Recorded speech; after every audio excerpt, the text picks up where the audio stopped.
Hi, my name is Hudson Milstead, and today I'll be presenting over the country Brazil. I'll start off by talking about the airports in Brazil. Guarulhos International Airport serves as the main transporter in Brazil. It serves as a hub to other surrounding countries as well as a main hub in South America. Through this airport, people can travel worldwide to 109 different destinations spread across 35 different countries. You're also able to fly to any continent, which is also a main contributor to why this airport is so successful. Some major transportation in Brazil. Road transport is the most popular.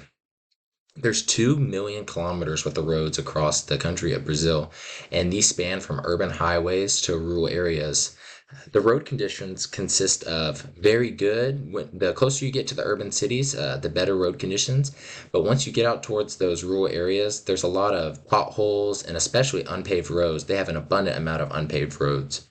This kind of hurts the transportation of goods throughout the country because it can make it more expensive and it can also take more time to get goods where they need to go.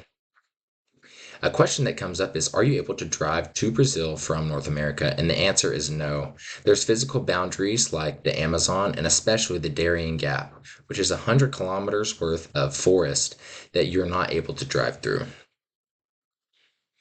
Brazil's environment. So Brazil is heavily reliant on hydroelectric sources, which is water power. They experienced an energy crisis in 2021 due to severe droughts, the biggest drought since they've had in centuries, and this has drained the water reservoirs across the country. Because of this, they've had to diversify their energy mix and move into renewable energy resources such as solar and wind. They also have their fair share of water problems. Brazil is one of the most water abundant countries in the world, and 215 million people, out of 215 million people in the population, 27 million don't have access to safe drinking water. 50% of those 215 million don't have access to a safe toilet to use, which is very surprising due to the strong economy that Brazil has. A question that comes up is this bad if you're considering future business? I would say yes and no. It is something to consider. The fact that the public health of the people you'll be dealing with will be worse off due to the unsafe drinking water and living conditions. However, it can be something that you can take advantage of by lending a helping hand and helping them out, these local areas out with these problems. It can help build relations for you and start you off on the right foot. Some major industries in Brazil, the automobile industry and manufacturing industry are some of the biggest parts of the economy. The Chevy assembly line started in 1925, and since then, major corporations like Toyota, Mercedes, Volkswagen, and Fiat have now moved their operations to Brazil, and this has contributed to over 1.5 million jobs and as well as hundreds of billions of dollars to their economy.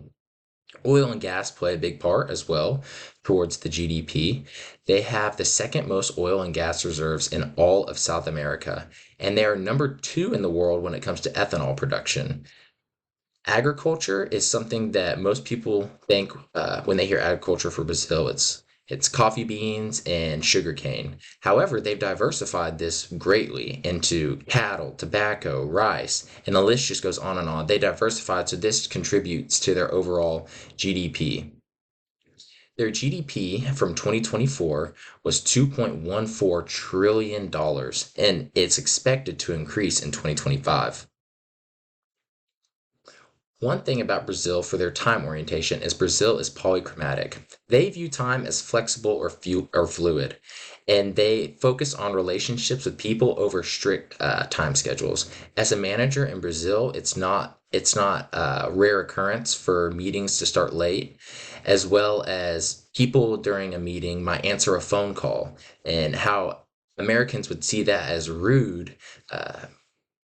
People from Brazil and that culture view that as multitasking and super efficient, and it's something that they value in their culture. Brazil's power distance. Brazil has a power distance score of 69 points on the Hofstede scale. This means that hierarchy should be respected. The relationship between boss and employee is something that is respected, and employees oftentimes look at the managers to make clear decisions and be have very little room for error or alteration, and that's something that they find peace in. Power holders have more benefits, so as far as social class and money, the power holders will have more social class and money compared to the lower people, and that's just how they respect it, and that's what they find peace in. Status is also a very important thing in Brazil.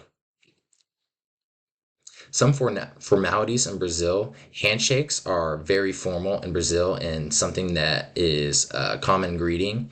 Women, however, will greet differently. Most of the time, they'll give a kiss on the cheek or two air kisses to meet with each other. And if a woman is greeting a man, she often extends her hand first to greet the male. Overall, they're very friendly, especially in group settings. It is common to when you're introduced to a group of people or make an appearance to a group of people to greet everyone individually instead of just saying hi to everyone. This is also expected when you are leaving as well. And that concludes my presentation.